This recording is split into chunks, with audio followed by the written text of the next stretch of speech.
UFC Vegas 106 was an interesting fight card where only one single underdog won the whole night, and there were also only 11 fights because a co-main event was canceled just minutes before it was supposed to start. My name is Angelo, this is We Want Picks, and I'm going to recap and react to the entire UFC Vegas 106 fight card. Before we talk about the fights, let's talk about the bets. Overall, interesting card because 10 of the 11 fights ended with the favorite winning. 10 favorites won on this fight card. So anybody who went hunting for dogs didn't quite have that luck. We also had a bunch of women finishing their fights. There were 3 female fights total. 2 of them won by finish.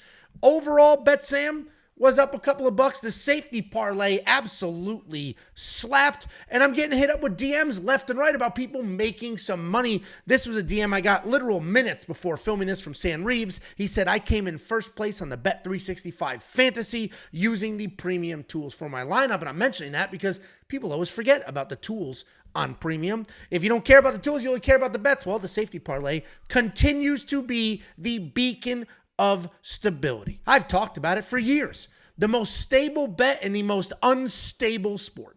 Betting on MMA is not an easy thing to do. So to put up a parlay week in and week out, put the word safe in front of it, and for it to hit the vast majority of the time is quite the accolade for big, beautiful Ange. 6-1 in the last 7. I have hit 6 of the last 7, and the only one I missed was an absolute screw job. If you want to check out the safety parlay, not only for next week's UFC Vegas 107, but also UFC 316, UFC Atlanta, those safety parlays are included in every single thing that we do. We have a whole bunch of tools, a whole bunch of interactive data, and a whole bunch of picks, bets, and artificial intelligence, all available right now, this minute.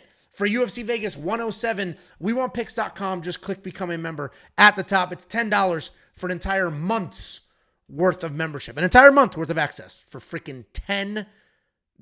If the only thing you ever do is hop on board the safety parlay, that premium takes care of itself tenfold. WeWantPicks.com. Let's talk about the actual fights. I mentioned every single favorite except one. The only favorite that lost was Camilo there, and that's because he's a young guy, and we'll talk about him, and he made stupid-ass mistakes. But we'll talk about that when we get to the Gabe Green fight. We're going to start with Tecia Pennington. I will say this fight felt a lot closer than the judges' scorecards. Judges were like, yeah, we all agree she won, no problem. Didn't feel like that because she was taken down. She was held down a little bit. We had times where Luana was landing big, powerful strikes, but ultimately Tecia does what Tecia does. She moved forward. She stayed busy. Physically very strong for a small woman. She picked up Luana, dumped her, immediately lost the scramble because her grappling kind of sucks. But the reality is this was a pretty competitive fight. Luana Santos on an unfortunate losing skid right now, but I think this fight showed she can still hang.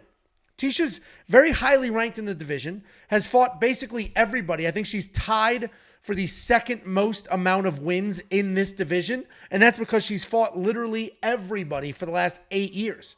And she continues to do quite well. She's only losing to some of the best people on planet Earth. Tecia Pennington did what we expected her to do, but I will say she didn't do it as clean as we expected it because Luana made it work. Anybody who can take Tecia down can win that fight. And it's not like she's the greatest striker in the world, so you have to take her down. I'm just saying the takedown piece because her takedown defense is awful. She gets taken down fairly easily. If she can't muscle her way to stay on her feet, she gets taken down, and then on the ground just relies on cardio because the technique's not quite there. But overall, pretty straightforward fight, went as expected. This one did not go as expected. The winner was what I thought would happen, right? I picked Park to win this fight. I expected this, though, to go a little bit longer. I thought Carlos Hernandez was going to be a little tougher than he was. And not that he's not tough, but I expected this fight to be a full 15 minutes. I thought we would get Hyun wrestling a little more. He only got one takedown. He only needed one takedown. But I will say, you're going to see how he won this fight. It's going to be submission. That is not really the story of this fight. The story of this fight was that Hyun Park landed an incredible body shot through a knee right up the middle. And as soon as that happened, Carlos Hernandez, while he was still on his feet and not like doubled over, that took everything out of him. That knee right up the middle just absolutely sucked that dude dry. He was basically, I don't want to say done, but he wanted out of the striking at that point. Then it ended up on the ground, and then it was just an absolute dog walk from there. So Park looked good on the feet. Park finished on the ground. Carlos Hernandez officially a journeyman at this point. I mean, not that he was anything more than that, but, at this point, he's losing to Tatsuro Taira, losing to Hyun Park. Like, they're decent losses, undefeated guys, But at the same time, like, Carlos Hernandez hasn't quite shown us anything other than being tough. And the tough thing, that sort of ran its course. But the reality is, Carlos Hernandez, we'll see him again. They'll give him another prospect. And Hyun Park, at this point, still not entirely proven. But what we can do is focus on the fact that he's running through the people that he's beating. Then we had an interesting turn of tides between Denise Gomes and Elise Reed. Elise Reed was doing really well in this fight for the first, and let me be, for what, 30 seconds, a minute and a half? She was moving forward, pumping an incredible jab, staying in Denise's face. Denise was backing up, hated that pressure. Denise did not like that pressure, and then lands a big right. And as soon as she landed, then I think she followed up with an elbow right then and there. I remember there was one big, I forget the exact sequence, but there was a huge right that lands. It immediately starts backing up Elise Reed. Elise Reed backs all the way up against the cage. Denise lands a big elbow against the cage. And then Elise survives that first round, but her eye is like bad. One punch quite literally changed this entire landscape because Elise was moving forward, having success, staying in Denise's face. Denise hated being backed up, but ate that big-ass punch, completely turned the tides. Denise Gomes has power. I thought she would actually, we all picked her to win this fight. I thought she was going to win the fight, though, by holding against the cage. I thought we would have a lot of that. We didn't. It was just straight up striking, the big power there. Elise Reed looked really, really good. It's unfortunate that that turned out the way that it did, but Denise Gomes continuing to do well. Wasn't loving the forward pressure, but it also didn't stop her from doing what she does, which is land that big shot. Elise Reed, alternating wins and losses. It was a guarantee she was going to lose just based off of that. I mean, quite literally win-loss in her last 8 or 9 fights. So Elise Reed definitely has some skills. In this case, though, just too big of a shot was landed. Then we had Luana Santos versus Tainara Lisboa. This was another tricky situation. So first 3 fights all went the right direction. We were all on the right side of the pick. Everybody was on the right side of what was going to happen there. Maybe the outcomes were a little faster than we thought in the Park fight, in the Gomes fight. But I stayed way away from the 2.5 in the Gomes fight, assuming that something like that could happen. This fight, though, I did think we would get a decision. I thought Luana Santos would do what she did in the first round, but do that for 2 more rounds, right? Get touched up on the feet a little bit, try to get a takedown, maybe get it, maybe not. I didn't think it'd be that bad. But the reality is Luana Santos got the takedowns. And they weren't just big, crazy judo tosses. She got normal-ass, easy, breezy takedowns. And the problem with Tainara Lisboa was quite literally she can't defend takedowns. Competing at this level, being in the UFC at this level, and not being able to defend takedowns is nuts. It's nuts because you know what? It's not like she's some wild world-class striker who they're trying to build up and they're going to move her along at a slow pace. That's not what we have here. Like, she's supposed to be an MMA fighter who has a striking background. Like, if you took a megastar in boxing or kickboxing or Muay Thai and then brought him to MMA, fine, their takedown defense is not going to be good, but you'll get some careful matchups. Again, that's not what we have here. So to be in the UFC, in the premier organization for this sport, and basically have no takedown defense whatsoever is crazy. It's crazy. Everybody's going to lose, right? Khabib didn't lose, but honestly, if you're a diehard like me and you've seen every fight, you know he lost to Gleison Tebow. You know Khabib Nurmagomedov lost to Gleison Tebow. That was a gift decision, and I'm happy. I'm happy for it. I'm glad it went that way because I don't know what this sport would look like if he loses that decision. The fact that he wins that decision and continues to move forward, move on, retires, becomes a coach, coaches Islam, all of that, fine. I'll take it with the bad Gleison Tebow decision. My point before that random rant was that everybody loses. So I don't expect people to be perfect. That's just an unreasonable expectation in this sport. As a capper, as a fighter, as a gambler, it is an unreasonable expectation to expect people to be perfect in this sport. What I do expect, though, is for you to be well prepared and be able to compete at this level. And to be at this level in the UFC and not be able to defend takedowns is crazy. It's crazy. So Luana Santos gets a win back. the problem is we still don't know how good she is or is not. In her last fight against Casey O'Neill, she could not get the takedown. So she got lit up, lost that fight. In this fight, she did get the takedowns. But it's not like she got the takedowns and we saw big wrestling improvements. And if this version of Luana fought Casey O'Neill, this version would win. No. All we know is she fought somebody who can't defend takedowns and she beat that person. We'll see what the next matchup is. As long as she's fighting people that she can take down, we should be good to go. Tainara Lisboa, we officially are 100% certain if she's fighting anybody with any level of takedowns, she will likely lose that fight or certainly give up a couple of rounds. Then we had a really nice UFC debut in Yadier DelValle, and he took on Connor Matheus. Connor Matheus came in here, did the best that he could do. I mean, he's 0-3 in the UFC now? 3 finishes. It is what it is. Again, everybody's going to lose. But here, at least in this case, like, he's just, all right, we put him in the UFC. He had a decent record at the time, 7-1. He's now 7-4. Doesn't have a win, probably cut.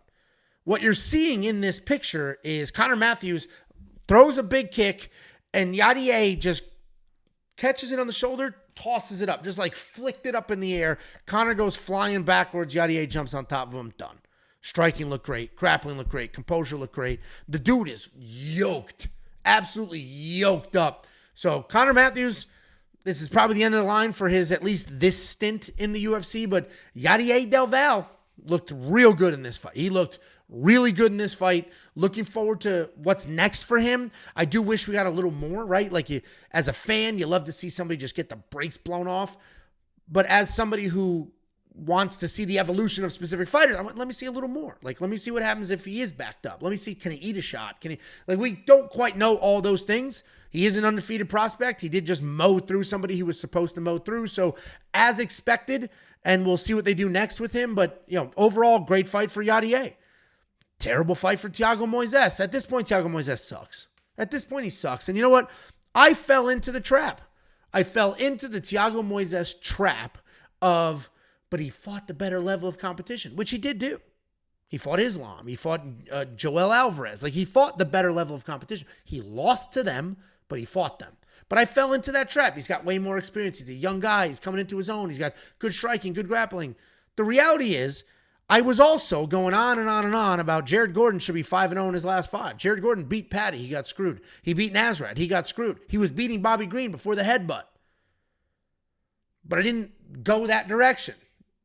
I went the dog route. I stuck with Thiago. I relied on the experience, the high-level training. What a fucking mistake that was. I mean, Thiago's just not good. The striking was slow. The takedown defense was a joke.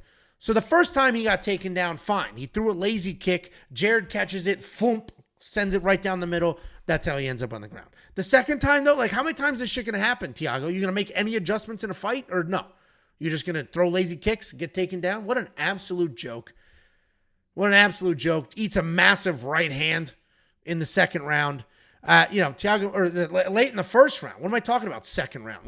It felt like the second round because we got a revival after the initial takedown. But the problem with Thiago is he just couldn't get his hands going. He couldn't get his hands going. He couldn't find the rhythm because Jared just immediately got into his face, was immediately pushing forward, and immediately bringing the action. So Jared got the win. Jared deserved the win. As I mentioned, he should basically be 5-0, now 6-0 in his last 6. He got screwed in a couple decisions, and it seemed like karma was coming his way because Thiago Moises owed the MMA universe a little bit of karma because he did beat Trey Ogden, but he didn't beat Trey Ogden. Trey Ogden beat himself. A, he got hurt. B, Trey Ogden was making some dumbass decisions, getting swept, stupid things like that. So, this is a little bit of a dramatic punchline here for Thiago sucks. I build these slides as I'm watching the fights, as long as I'm home. And I was home. So as I'm watching the fights, I'm building the slides and doing the captions. And my initial reaction was, Thiago sucks. Dude, Thiago sucks. That was my initial reaction. Obviously, Jared's good. Well, let's do a positive spin. Jared's good. Jared's good. And finally, he's getting his flowers. He's a little older. It's a little later in his career, but he's finally getting his flowers, and he deserves them. Because the dude has fought a bunch of tough people. He moves forward. He's gotten screwed in decisions, but he just continues to work, continues to try to make things happen. Now we had the one and only underdog that won on this card, and he should not have won. Gabe Green beats Matheus Camilo in the second round by submission. And if you did not watch the fight, you're going to make a bunch of assumptions, and I promise you every last fucking one of them is wrong. Gabe Green did look physically fantastic at 155 pounds. He looked great. I don't know how he made the weight. I genuinely don't know, and he looked good. He was pretty mobile on his feet. He looked good.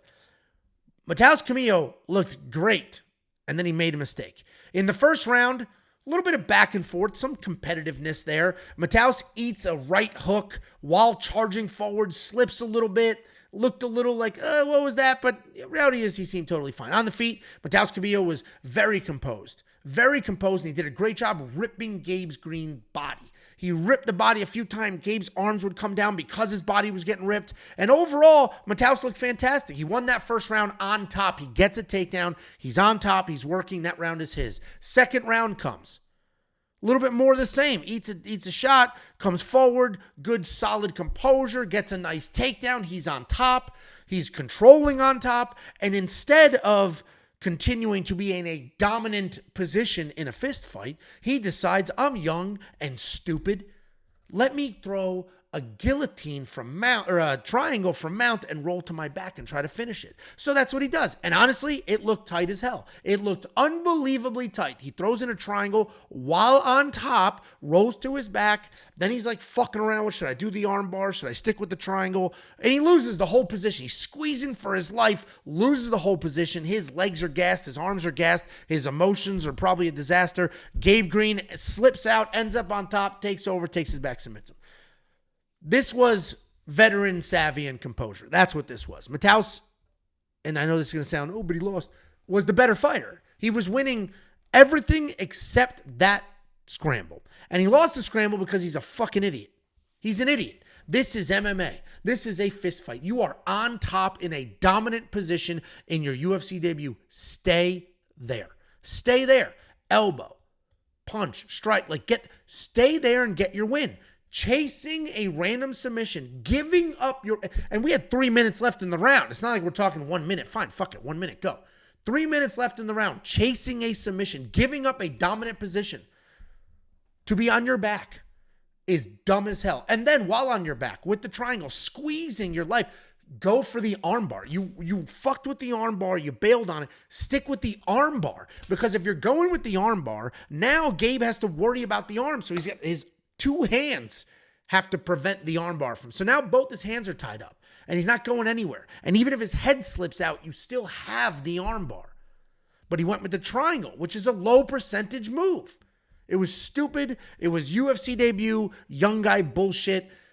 Ultimately, Gabe Green was the one and only underdog that won on this card, and I didn't see anybody picking him. So before all you Monday morning quarterbacks are like, I had Gabe Green, bullfuck, prove it. If you can prove it, if you can direct me to a comment that you made before the fight saying Gabe Green wins, hats off to you. If you're just going to Monday morning quarterback thing, how could anybody, shut up. Gabe Green was losing. He shouldn't have won. This was going to be a rare all favorites win type card, but veteran savvy matters. And good for Gabe Green. 2 years away, dropping weight, battled a lot of personal stuff. Good for him. Absolutely good for him. And we're not done with Matheus Camilo. As long as he fixes his fight IQ, you idiot, then he could have some success. This was an absolute banger. Costa and Julian Erosa. Costa was the first leg of the safety parlay. I placed this safety parlay 2 weeks ago. 2 weeks ago, I saw it and I placed it immediately. And I will say I was sweating it a little bit. This fight felt very much like Costa, right? It didn't seem, it was a 29-28. It should have been a 30-27. It should have absolutely been a 30-27. I understand there was some competitive back and forth. Melk got hit a few times and he hit Julian a few. There was definitely some back and forth. And obviously some judges do like the blind forward pressure that Julian brought, because that's all really Julian had to offer was blind forward pressure, because Melk was tagging him up. If you go rewatch that first round, there was about 4 times that Julian was on ice skates because Melk was just lighting him up. Second round, a little more the same. He's landing the bigger, cleaner shots. Julian's face is a bloody, mangled mess, but he is just moving forward. He's just marching forward. The reason the caption on this picture says, does Erosa have no power at all, is because there were a few times that Costa got absolutely blasted. And not only was he not rocked or wobbled or phased at all, his head didn't even snap back. You didn't even see his hair do anything wild. And maybe this is skin condition related, as you probably know. Costa has a skin condition. I don't know the medical name, but that's why he's very white. And then he's got some patches on his back. And if you've been watching him for a few years, you've seen those patches become fewer and fewer as time has gone on. The white is taking over. He's turning into an albino in real time. I don't know what the name of the disease is, and that's why his nickname is Dalmatian, because he was called a Dalmatian growing up, and he's embraced it. And honestly, that adversity is why he's so tough and why he's a professional fighter. So it all worked out in the end, despite what I imagine was a pretty tough childhood. Where I'm going with this is, I don't know if it's the skin condition or not. I'm not a dermatologist. But this dude had no cuts, no swelling, no redness. No redness whatsoever. None. Julian Erosa's face is like bleeding and swollen and red and bruised. Nothing on Costa. He's just eating shots. Moving forward, no redness, no swelling, no cuts, nothing. It was actually crazy. Again, I don't know if it's skin condition, like his skin is just super thick, and because of the pigment stuff, he's not going to get red or swell. I have no fucking clue. I do know that this dude eats shots. He's got good power in his hands. He's got good scrambles, good grappling. Julian ended up on top a few times, and you could tell Melk was slowing down as the fight went on. But overall, this is a very exciting fight. I was very confident in Melk, and when they were reading the decision, I was pretty confident there as well. I was hoping for 30-27 across the board, but didn't matter. I just had him in the parlay, and the second leg of that parlay was right here.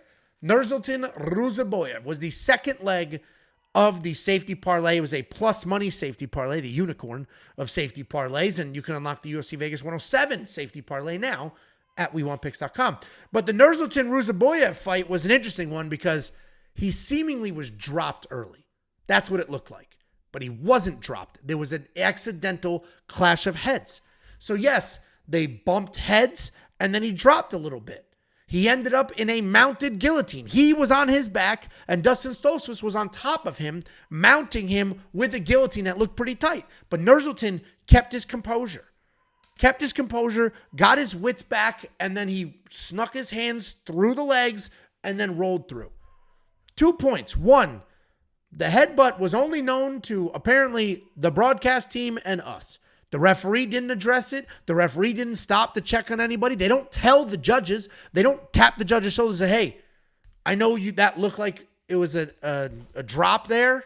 It wasn't. It was an accidental headbutt. So Nursulton dropping doesn't count. Don't score that. He wasn't dropped. It wasn't a knockdown. It means nothing. They don't have that conversation, even though they should. Referee doesn't stop. Referee doesn't check on him. So that's point one. Point two, when Nursulton was flat on his back in the mounted guillotine, and he was working his hands through Dustin Stoltzfus' legs, his hand came up over the top, and it's just his hand over the butt. The referee is on the wrong fucking side, and he's behind, so all he sees is the hand come up. The referee's like this, so excited to stop the fight, thinking that Nursulton's about to tap. He should have been on this side. He should have been looking at Nursulton's face because we could see the sunlight coming through, that there was space. He wasn't in that deep of a guillotine. So luckily the ref didn't stop it, thank God.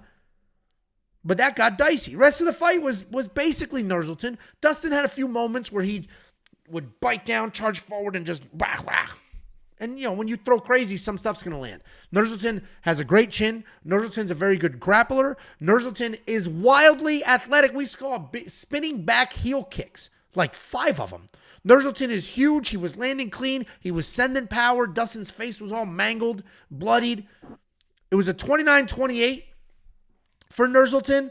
I haven't looked at the scorecards. I wonder if the first round, and it's tricky because the ref did not see the headbutt at the time, which is why the action was not separated, which is how Dustin ended up in mount and running a guillotine. Great. But once they found out about it, they should have told the judges, right? Hey, that was a headbutt, not a knockdown. What should have happened is the referee should have seen that it was a headbutt, stopped the action. We don't end up with the mount. We don't end up with any of that bullshit. But that's not the path we went down, so I have to see the scorecards. I imagine the first round they all gave to Dustin because all those judges thought that he dropped Nursulton. But I'm glad it all worked out. Safety parlay. That's 4 in a row. 6 of the last 7. Check it out on the website. Then we had what effectively became the co-main event, and this fight fucking sucks shit. We had Marian Santos taking on Sadiq Youssef. This fight sucked, and that's you get 2 high-level strikers, and you end up with a boring fight. Right? That's basically it. Both of them are afraid to commit. Both of them are afraid to really let their hands fly because they respect the other person too much. Neither one of them are aggressive grapplers to do anything. Sadiq has some grappling, but not good enough to completely change the course of this fight.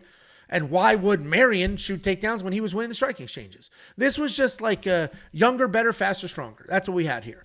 Marion Santos was landing clean. He was a little faster, a little more agile. The body was interesting. He looked like a little soft, but he wasn't. He's just like blown out. It was odd. But he looked good. Marion Santos looked good. He was fast. He was clean. He was accurate. He looked good. There wasn't really a ton of damage, but the little bit of blood that did happen in this fight was on the Sodiq Yusuff side. Nothing meaningful happened, right? We didn't see any massive knockdowns. We didn't see any wild game plans. Nothing crazy happened. No intense scramble. Just a 15-minute point fight kickboxing match. That's all we had here. I don't think anybody's stock rises with this win, Marion. And I don't think Sodiq Yusuff's stock completely plummets. Obviously, he's on a very unfortunate losing skid right now, and this is somebody who was a genuine prospect just 2 years ago. But the reality is he lost a kickboxing match to a pretty good kickboxer. 16-1. Marion Santos is making a nice little name for himself. So this is a great win for him on paper. Excitement-wise, it wasn't really there. We'll see what they do next for both of these guys. Hopefully, they give Sodiq a winnable fight and not just like, all right, well, you're washed now, so here's another killer prospect. And Marion Santos, I imagine they'll continue to move him up the ladder because Sodiq is somewhat of a name. Co-main event was canceled. Rodolfo Bellato apparently had some medical issue and too handsome, I guess. So that was done. We went right to the main event. This whole card ended at fucking 8:30. So we had Michael Morales absolutely steamrolling Gilbert Burns.